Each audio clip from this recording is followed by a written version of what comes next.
Who would win if Utah and BYU faced off in 2023? We're talking about it on today's Locked On Utes. You are Locked On Utes, your daily podcast on the Utah Utes. Part of the Locked On Podcast Network. Your team every day.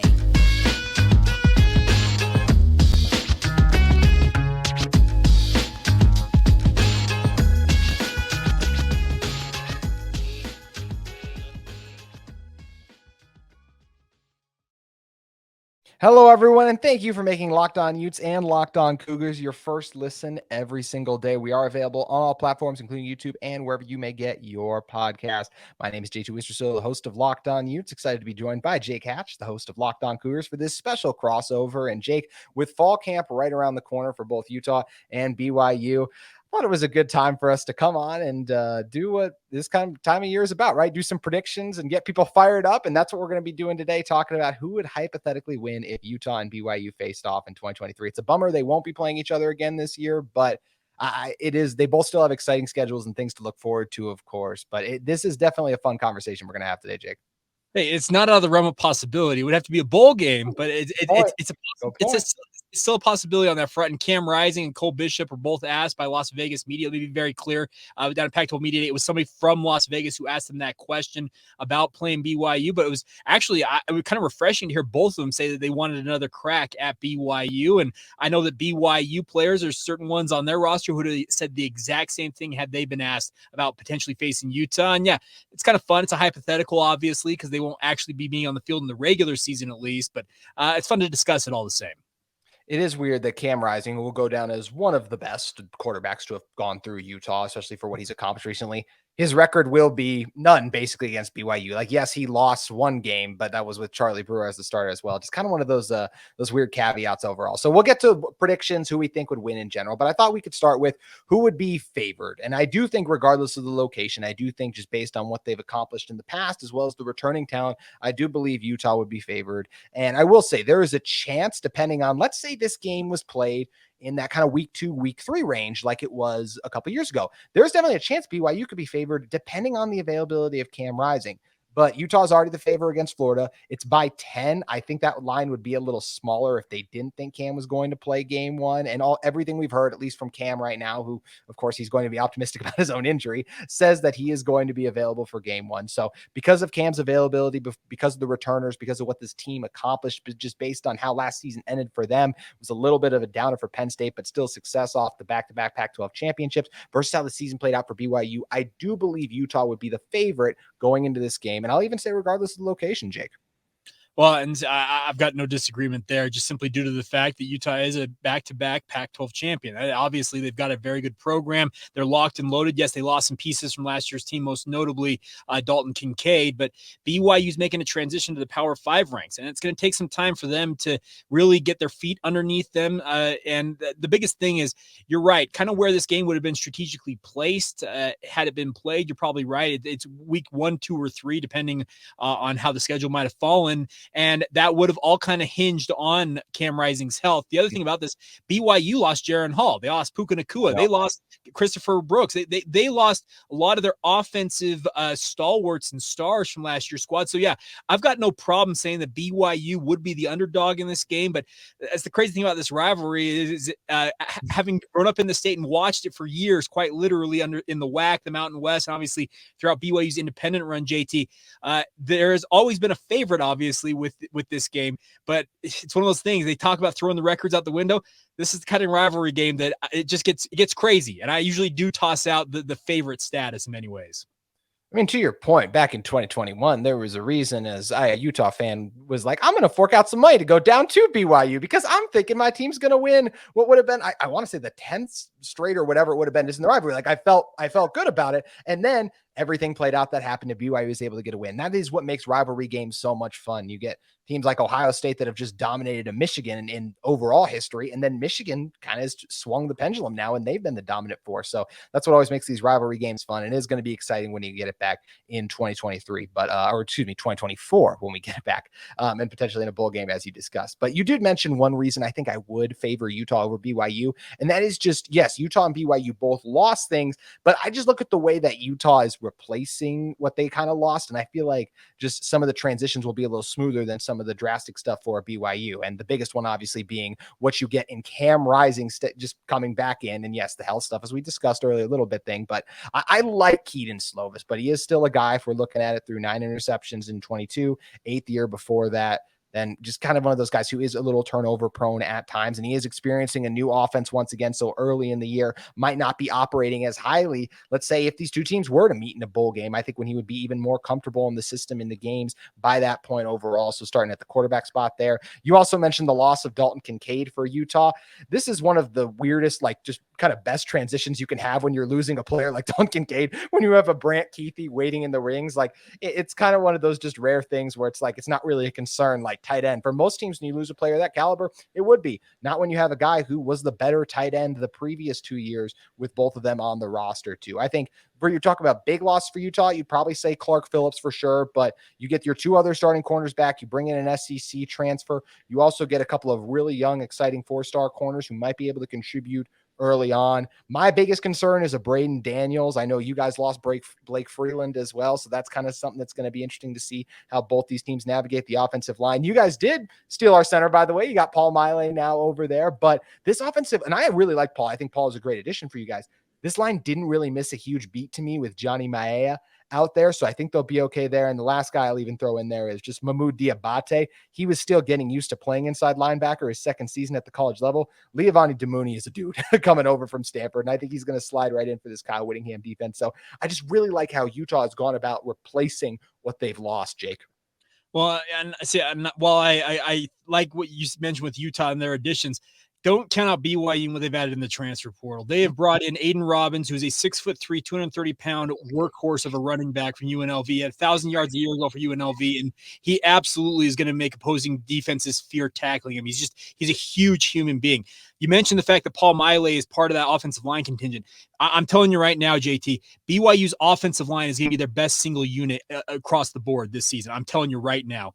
Kingsley Suamata'i is a potential first-round draft pick. You have Connor Pay, who's a 3-year starter coming back at center or guard. You added 4 high-level transfers, including the aforementioned Paul Miley on the offensive front, including Caleb Etienne, who was the starting left tackle for all 13 games a year ago for Oklahoma State.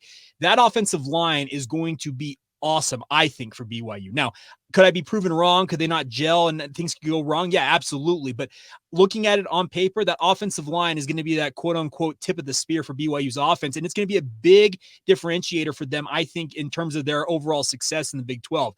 They have a nice running back core as well as a quarterback who has had his ups and downs, as you mentioned, Keaton Slovis. But if they can keep him upright, keep him clean, and keep those holes open for these running backs, there's no reason to think that BYU's offense can't continue to hum like it has the past 3 or 4 years with multiple quarterbacks having started. Obviously, Zach Wilson, Jaron Hall, both NFL quarterbacks. BYU's coaching staff, I've talked to multiple coaches on that staff who have told me, JT, they fully expect Keaton Slovis to make BYU 3 for 3 in their last 3 quarterbacks going to the NFL. If he's truly that good, BYU could be a lot better than most people think. That is a great point. And one thing, of course, that's going to be interesting for BYU is just the Big 12 schedule and what it presents overall. And they're going to be relying heavily on that offensive line, as you mentioned. Also, the defense with Jay Hill coming in to take over. And that's the next thing we're going to talk about in a moment is just how the matchups would play out. How would Utah's offense do versus BYU's defense and vice versa? We're going to get into that in just a moment. But first, I want to talk to you guys about our friends at LinkedIn Jobs. These days, every new potential hire can feel like a high-stakes wager for your small business. You want to be 100% certain that you have the access to the best qualified candidates available. That's why I have to check out LinkedIn Jobs. It helps you find the right people for your team faster and for free. Make sure you guys head over and add your job to the purple hashtag hiring frame to your LinkedIn profile to spread the word that you're hiring. Simple tools like screening questions make it easy for you guys to get started and find the best candidates that quickly prioritize the ones you'd like to interview as well. That's why small businesses rate LinkedIn Jobs #1, delivering quality hires versus leading competitors. LinkedIn Jobs helps you find the qualified candidates you want to talk to faster. Post your job for free at linkedin.com/lockedoncollege. That's linkedin.com/lockedoncollege to post your job for free. Terms and conditions may apply. So make sure you guys head over to LinkedIn Jobs and find the best qualified candidates for your team today. Alrighty, Jake, coming back in this one. First, talking about who would have the edge in Utah's offense versus BYU's defense. I think the first thing I'll say about this matchup is I really like the addition of Jay Hill for BYU. I think he's going to help get this defense turned around. And I will say, with the way the transfer portal works, and you rattled off a lot of those guys right there that are going to help this defense get it turned around. I do think they'll be better than the 97th ranked defense overall in points allowed, which is where they were at 29.5 last season, 94th in yards at 408. I think they'll be better than that. But it's just hard to be leaps and bounds better than that to me in year one of a transition like that. And just because Cam Rising is back, this is a Utah team that still returns 3 starters along the offensive line. You still have your number one guy basically in a Brant Keithy coming back, who we thought was going to be the number one guy last year. You also got guys on the outside that are going to be able to step up and do some things, I think, for this Utah team. I don't think this Utah offense is going to be crazy more explosive, but I do think you get the main core guys coming back will help them on the outside. And you mentioned Aiden Robbins. I think he's a beast. I think he's going to have an incredible year too. Another running back I think a lot of people are sleeping on, especially the Pac-12 media, because apparently he wasn't even on the ballot to vote for, which I think is going to be crazy come the end of the season, is Jaquindon Jackson, just for how explosive and exciting he looked, having not even made the transition until after the season started, Jake. So I do have to give Utah the slight edge in the offense versus BYU's defense here. I wouldn't say even slight edge. I think it's a fairly favorable edge because just you're right. The transition for BYU's defense with Jay Hill is going to take some time. Now, they did have a lot of work obviously getting done in spring ball. He actually was part of the ramp up to their bowl game, which honestly, I think maybe their best defensive performance outside of the win over Baylor early on in the season was that bowl win against SMU. It seemed like the defense was playing freer, playing looser, and just really getting after it. And that's kind of what Jay Hill has promised. He refuses, he says, to die by 1,000 paper cuts when it comes to defense. He's not going to sit and prevent defense like certain BYU defenses of the last couple of years happen to do and just let teams carve him up. He's not going to do that. He is from the Kyle Whittingham coaching tree. Kalani Sitake is cut from that same cloth. It all obviously originates back with guys like Fred Whittingham and Lavelle Edwards. So they're going to have very similar type looking defenses, speaking of Utah and BYU, but you mentioned it's year one. There's going to be kinks to be worked out with BYU's defense, obviously getting the right guys in the right spots. Do they have all the dudes they think they need to be able to run this defense to its highest level? Probably not. So yeah, I think in this hypothetical situation in 2023, I think it'd be a pretty decided advantage for Utah's offense going into a game against BYU. But at the same time, there are guys on BYU's defense who I know would crave to face off against Utah. Guys like Ben Bywater, Max Tooley, who grew up in the state and wants nothing more than another crack at that rivalry game. So they would obviously step up in certain circumstances, but it's a team game. You have all 11 guys who can compete, and I think it would be a pretty decided edge in favor of Utah that way. I agree. And I'm going to rave about Aiden Robbins in a second because I think he is a huge addition, a guy you hit on a little bit earlier. But I saw your eyes kind of lighten up too when I was kind of talking about Jaquindon Jackson a little bit as well. Do you think he can have a special season too? He looks that part. And the biggest thing for him is obviously he's making the transition still from quarterback to running back. There's a whole adage, you know this, JT, we're both football guys, running behind your pads. It's something he's going to have to learn, obviously, to do as a running back, but he looks like I use the term Adonis out there because he is everything you want in a running back. Tall, big, fast, has great agility. Like he screams breakout running back star for Utah. And I'm expecting him to have a pretty good year. And you're right. It was kind of funny not to see him on that ballot in terms of the preseason deal, but I think it could be a big year for him. Obviously, there are a lot of other good running backs in Utah's stable there. That might be one of the deepest stables of running backs across the country. I'm not think I'm out of line in saying that just because of the talent there. But the thing about it is JQJ, as I like to call him, or most people call him JJ. I just like saying JQJ because he differentiates him a little bit. I think he is a phenomenal football player, and I'm hopeful his transition goes as smoothly as it has looked so far. To your point too, just about him kind of like not just learning the position, but adding the strength and things necessary as well. I've told this story on my pod, but I'll tell it for your listeners briefly, really quickly too. I play basketball sometimes at the Student Life Center. Jaquindon was up there one day.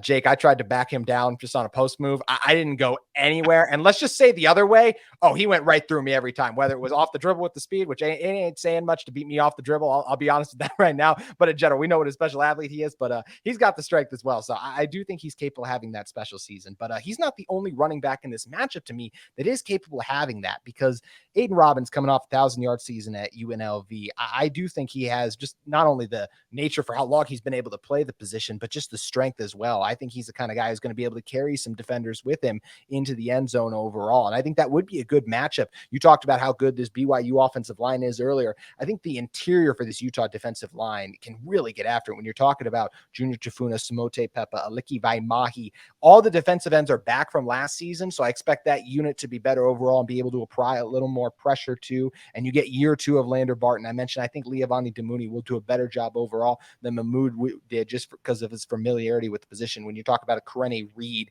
at inside linebacker as well, a guy who is going to go into his third year now starting games for this team overall. I think the battle in the front seven would really be fierce. To your point too, you mentioned earlier, I do think this one would be a little more back and forth. I'm going to give the Utah defense a slight edge because of those defensive backs I trust. And like I said, I want to see it from Keaton Slovis before I'm like, yep, he's going to torch what I do believe is the best secondary in the Pac-12. Well, and that I think that's a fair assessment. The biggest thing I think for BYU in terms of if you're going BYU's offense versus Utah's defense is the fact is, can Utah prove they can get after the quarterback? Because those defensive ends a year ago, frankly, were disappointing. Utah had to bring more pressure to generate pressure, like in terms of linebacker blitzes and the like last year than I have seen in many, many years, having watched Utah for many, many of those seasons that they played in the Pac-12. And that's going to be a big key for them. If they're able to generate pressure with just four guys on their front line, that's a big, big win for Utah. But like I said, turning it towards a guy like Keaton Slovis, like you said, you want to see something from him. I want to see it from Utah's defensive ends. Are they really all they're cracked up to be? And if they are, great. Because if that's the case, I'd absolutely give the edge probably to Utah's defense slightly over BYU's offense, just with some of the reloading BYU's offense would have to do and will be doing going into this season. But if they're not able to do that, and you have to bring a Lander Barton, or you have to bring a Leavani Damuni, or you have to bring Karene Reed on a blitz, etc., to generate that pressure, well, that's advantage for BYU, where they can take advantage of maybe some more one-on-one opportunities. And they got a great trio of wide receivers at BYU in Cody Epps, Chase Roberts, and Keanu Hill. All of them may not be the dude or the guy that Puka Nacua was when he was on the field, but they are all very capable wide receivers. And they added two guys via the transfer portal, and Darius Lassiter and Keelan Marion. I'm very keen on being able to watch out there, because both of them have proven at multiple points during their careers that they can take on starring roles. So the thing about it is, I think biggest thing for BYU to have an advantage in this hypothetical matchup is to force the action where Utah has to bring 5 or 6 guys to generate that pressure, create one-on-one opportunities, and then your wide receivers, Isaac Rex at tight end, etc. Those one-on-one deals, can Keaton Slovis get the ball out of his hands, get those to his playmakers, and then have them make the plays? That's where I think the advantage would lie for BYU.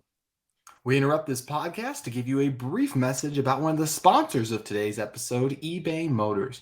For a championship team, it's all about making sure every player is a perfect fit. It's the same when it comes to your vehicle. Every part needs to fit just right. So the next time you need parts and accessories, head to eBay Motors. With eBay Guaranteed Fit, you can be sure every part you need fits right the first time around. Just add your ride to the My Garage and look for the green check to know the part will fit, or your money back. Because just like in sports, confidence is the name of the game when you shop on eBay Motors. With over 122 million parts to choose from, you'll be back in the game in no time. After all, it's easy to bring home a win when the right parts are guaranteed. Get the right fit, the right parts, and the right prices on ebaymotors.com. Let's ride.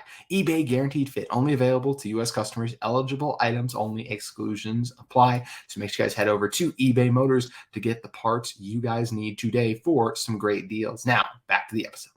You make a great point in looking back on, I look back to the 2021 season, Junior Tafuna and Van Fillinger with the way they finished the year. And I, for one, was really excited, and I have some podcast titles that I wish I could delete about how many sacks they were going to have last season overall, because they weren't able to keep up that production overall. They weren't able to finish the year getting kind of 4 sacks in 5 games or whatever. So I'm like, oh, they're going to be able to replicate that. And then game 1 rolls around, and look, Anthony Richardson's hard to take down, but there were multiple times I thought Van had a good angle out of or something, and he's able to get out of it. So that is a really good point by you too. Are the guys, the Jonah Ellis's, the Samote Pepa, those were kind of the 2 that came on strong for Utah late in the season. Will they be able to recapture that same just kind of magic they found late in the year as pass rushers and relay it for them this coming season? And especially in a matchup like this against BYU, where you'd have to do it, and you have to be good enough to do it too, because as you mentioned, this is an elite offensive line that they would be going against. So there's a lot of fun matchups that make this game intriguing overall. But as for actually predicting it, for me personally, Jake, as we said, even if this was, I'm going to say it as if it was at Utah or BYU at Utah, just because that is, I believe, where Yeah. it would be played. I'm going to say Utah 34-21. Utah hasn't lost a true home game since 2018. I do believe that streak would stay alive in this game. I'm making this assumption as well that Cam Rising is healthy. I do think there's a chance if Cam was hurt and like a Brandon Rose was there, there's a chance that Utah could still win this, just like kind of how Jason Shelley was able to help Utah a few years ago. But that's Utah would not be the favorite. I don't think if Cam Rising was injured, and you do have to rely on a guy making his first ever college start. But as you mentioned, just overall returning talent to me, you have over 11 guys on both sides of the ball that contributed last season returning, and that's not factoring in some of the transfers as well. So that's why I'm going to go Utah 34 over BYU 21. All right, I'm gonna flip on its head and say it's a rivalry game. I'm tossing everything out the window. Give me BYU 21, Utah 20. I'll take the Cougars in a slight one. It's a rivalry game. BYU fans relish that win in 2021. Trust me, they're still talking about it to this day. You've probably seen it on social media yourself, JT. And they had the whole hashtag 10 is coming for Utah. Well, BYU, I'm sure leading up to a game of this variety, obviously they'll probably be doing it next year when they actually do play in 2024. Was going to be hashtag 2 is coming. It's the fun part of this rivalry. It's been so back and forth. I know that Utah had that good run through was it 2009 through 21, winning the 9 games that they did. Fantastic run, tied for the longest streak in the rivalry's history, and that's a big deal. But some fun. I'm going to say BYU 21, Utah 20. Let's do this thing. And to your point, I mean, I remember last year I was doing crossovers with Brandon Olson. This time, talk about the very first game, right? Utah was favored by everyone. They were supposed to go into Florida and win Billy Napier's first game. And what happens? Utah ends up losing that game. So, and that wasn't even a rivalry game, because to your point as well, these are the kind of the crazy things that could happen. And a year from now, Jake, as you mentioned, we'll be doing this in preparation for a game later on a Saturday. Just because it's been a couple years since the game happened, what do you expect the hype and just the excitement to be around that game, with BYU having wrapped up a year in the Big 12 by that point, Utah in a transitional year, but no doubt hungry to get a win against their rival after losing the game in 21. Just what do you expect the hype and excitement leading up to that game to be like? It's going to be insane to use just the one word answer. And that's the thing about this. I'm fully expecting this. Now, let's also acknowledge one thing. PK, who I work with, Patrick Kinahan on the KSL Sports Zone, he was on our radio show earlier this week talking about the fact that he thinks that it's for Kyle Whittingham in particular. He thinks that Kyle may hang it up after this season, or he goes like 3 or 4 more years. He says that's the terminology he used. And I was like, whoa, okay, wow, that's that. But it's a decent point, because it's almost like it's a transitional time, and to hand the reins off in a way for Kyle Whittingham would be after this season. That would completely change the whole calculus of how this game is played, the expectations of it. But the thing is, that wouldn't affect any way, shape, or form how fans would feel about this game. There's gonna be plenty of trash talk. There already is. They haven't played for 2 seasons. They don't play until next year. It's only gonna get spicier as we get closer and closer to that game in 2024. And it's one of the things that makes the sports calendar go round in this state, and I, for one, cannot wait for it. It's going to be really exciting. And to your point too, just about like how empty the cupboard's going to be for Utah, especially let's say Cam misses the first game and like Brandon Rose doesn't look great and Florida beats Utah, then you're really nervous about next year, because everyone is going to overreact to Brandon Rose's first start basically. So you're losing Cam Rising.